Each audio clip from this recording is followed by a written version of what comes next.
मैं अपर्णा श्रीवास्तव आज आपके समक्ष अपठित गद्यांश एवं पद्यांश लेकर प्रस्तुत हूँ। वैसे तो आपने अपठित गद्यांश एवं पद्यांश पिछली कक्षाओं में भी पढ़े होंगे, परंतु इन्हें पुनः पढ़ने की आवश्यकता है। अपठित गद्यांश कैसे हल करें, आओ सीखें। अपठित का अर्थ क्या होता है, जिसे हमने पहले कभी नहीं पढ़ा है। अपठित गद्यांश के अंतर्गत किसी अपठित अनुच्छेद को पढ़कर उससे संबंधित प्रश्नों के उत्तर देने होते हैं। वह अनुच्छेद जिसे आपने पहले कभी पढ़ा नहीं है, उसे पढ़कर उससे संबंधित प्रश्नों के उत्तर देना। पर ध्यान यह रखना होता है कि उत्तर वही दिए जाएं जो अनुच्छेद में दिए गए हों। छात्र अपनी ओर से कोई नई जानकारी नहीं दे सकते।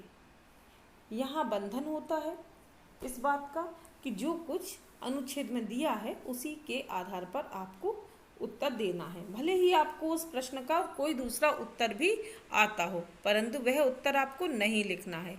अनुच्छेद के आधार पर ही आपको उत्तर देना है। अब इसे हल करें, हमें कैसे हल करना है, इसकी विधि क्या है। सबसे पहले आपको चाहिए कि आप गद्यांश को सावधानी पूर्वक पढ़ें।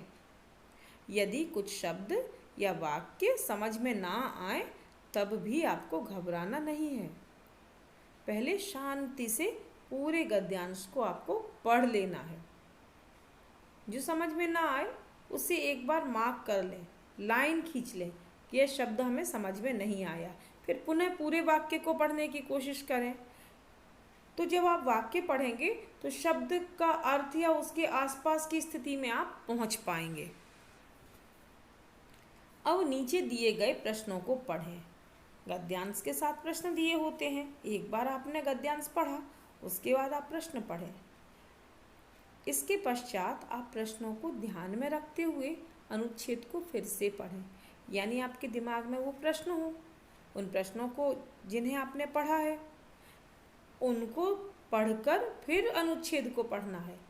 तब प्रश्न के आधार पर जब आप अनुच्छेद पढ़ेंगे तो आपको प्रश्न के उत्तर मिलते चले जाएंगे। आप उन पर निशान लगाते चले जाएं और उत्तरों को रेखांकित करते जाएं और फिर लिख लें। जिन प्रश्नों के उत्तर अस्पष्ट रह गए हों, यानी जो ना समझ में आए हों, उन्हें फिर से सावधानी पूर्वक पढ़ें और सोचने पर उनके उत्तर आपको अवश्य मिल जाएंगे। बार बार पढ़ने से आपकी सारी समस्याएं भी दूर हो जाएंगी। यानी आपको यदि अनुच्छेद नहीं भी समझ में आ रहा है, कई बार आपको कुछ प्रश्नों के उत्तर तो बन जाते हैं, एक या दो प्रश्नों के उत्तर आपसे नहीं बन पाते हैं, तब भी आपको घबराना नहीं है। आप उन प्रश्नों को बार बार पढ़ेंगे और उससे संबंधित लाइनें पढ़ेंगे, तब आपसे उत्तर अवश्य ही बन जाएगा। अब आती है बात शीर्षक की, है ना, टाइटल की, कि उसका शीर्षक किस प्रकार चुनें, किन बातों का ध्यान रखें। शीर्षक मूल विषय से संबंधित होना चाहिए, यानी जिस विषय का अनुच्छेद है उसी से संबंधित शीर्षक होना चाहिए। शीर्षक संक्षिप्त हो, संक्षिप्त मतलब छोटा हो, आकर्षक हो तथा सार्थक भी हो, यानी वह उस अनुच्छेद के लिए पूर्णतः उपयुक्त होना चाहिए। यह बात हमें ध्यान में रखना चाहिए। शीर्षक बहुत लंबे नहीं होना चाहिए। 2 या 3 शब्दों में शीर्षक बहुत है। 1 शब्द, 2 शब्द, 3 शब्द, इससे अधिक बड़े शीर्षक अच्छे नहीं लगते, आकर्षक नहीं लगते। शीर्षक में अनुच्छेद से संबंधित सारी बात आ जानी चाहिए। किस पर वह अनुच्छेद आधारित है, वह बात उसके अंतर्गत आ जानी चाहिए। अब अगली बात है, शीर्षक का व्याप मूल विषय से अधिक नहीं होना चाहिए। यानी वह इतना व्यापक नहीं हो जाए आपका शीर्षक कि मूल विषय कहीं दूर ही रह जाए। उसके आसपास हो और बहुत छोटा भी हो शीर्षक। यह बात आप ध्यान रखें। अब हमें इसमें सावधानी क्या रखनी है? बहुविकल्पी उत्तरों में कई बार मिलते जुलते अर्थ वाले विकल्प आ जाते हैं। कई बार जो शीर्षक आपसे कई बार जो आपसे पूछे जाते हैं, प्रश्न पूछे जाते हैं, उनमें आपको विकल्प दिए जाते हैं। तो ऐसी स्थिति में हमें क्या ध्यान रखना है कि कौन सा उत्तर सबसे अधिक उपयुक्त है। उपयुक्त शब्द की शक्ति, सीमा और अर्थभार पर ध्यान देना चाहिए। स्वयं से पूछना चाहिए, क्या दिए गए उत्तर का संबंध पूरे अनुच्छेद से है या उसमें कुछ कमी या अधिकता है। इस प्रकार आप ठीक उत्तर का चुनाव कर सकेंगे। यह सभी बातें हमें ध्यान रखना है। यानी जो सबसे अधिक सही उत्तर हो वही उसका उत्तर हो सकता है। 3 उत्तर सही हों, परंतु जो सबसे अधिक सही है वही उत्तर सही माना जाएगा। आशा है आपको ये सभी बातें समझ में आ गई होंगी। यदि अब आपको अनुच्छेद दिया जाए तब आप इसके प्रश्न के उत्तर आसानी से दे सकेंगे। तो यह आपके समक्ष अनुच्छेद प्रस्तुत है। आप इस अनुच्छेद को भली भांति पढ़ें, समझें और इससे संबंधित जो प्रश्न दिए गए हैं उन प्रश्नों के उत्तर दें। यह प्रश्न आपके समक्ष प्रस्तुत हैं। 5 प्रश्न आपको दिए गए हैं। इन प्रश्नों के आप उत्तर दीजिए।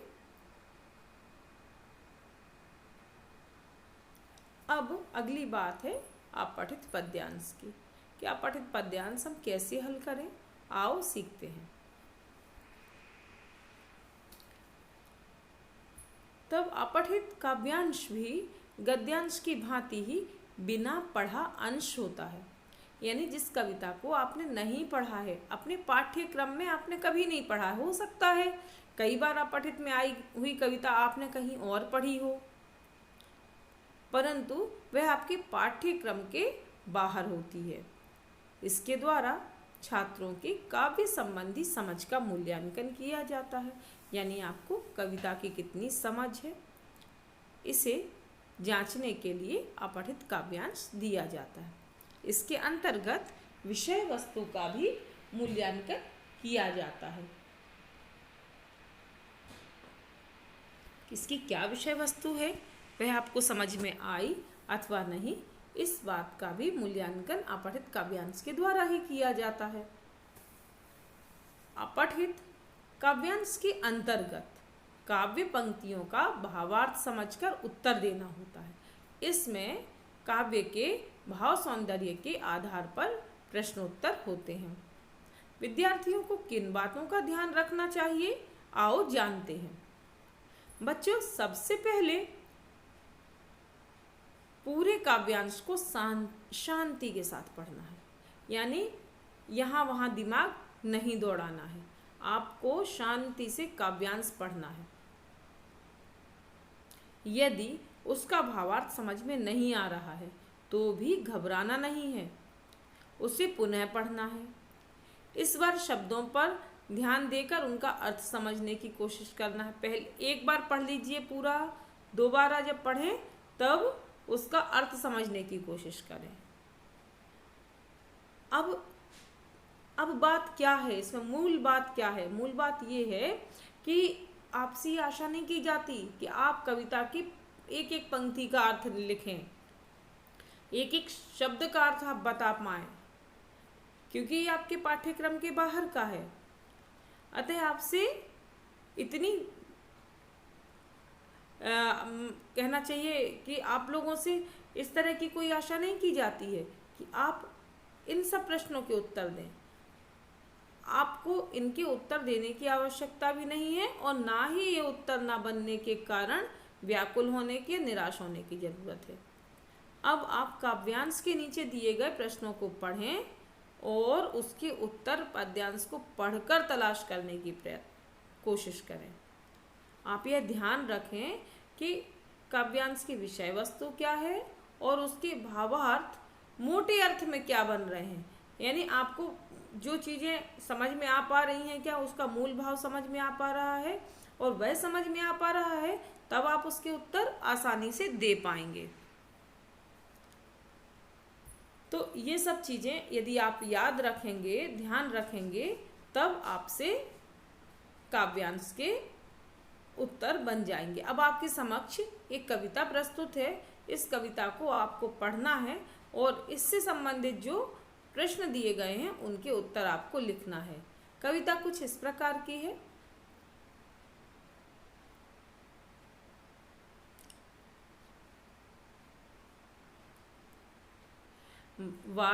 बारिश हो रही थी थम थम के, जम के हल रही पुरवाई।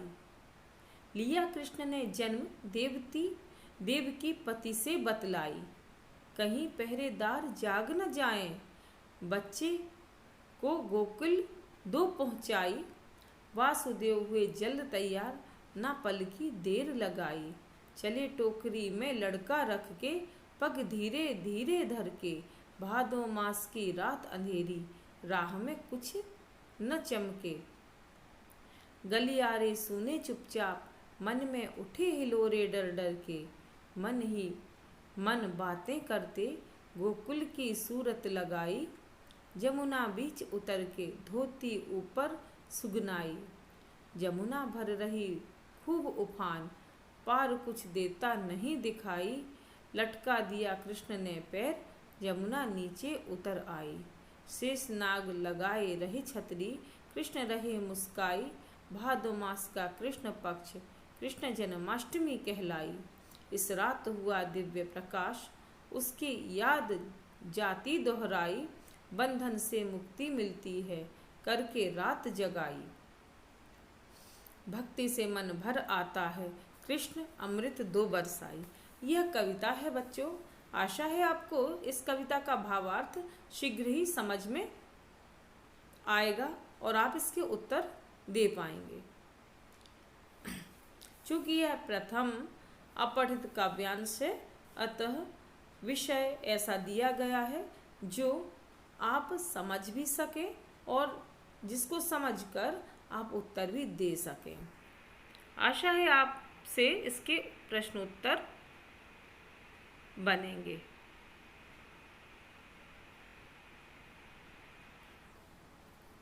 एक या दो शब्दों में प्रश्नों की आपको उत्तर देना है। ये प्रश्न आपको यहाँ दिए गए हैं, वे प्रश्न आप दीजिए। और इस प्रकार से आपका जो ये अपठित गद्यांश एवं पद्यांश का यह कार्य यहाँ समाप्त होता है।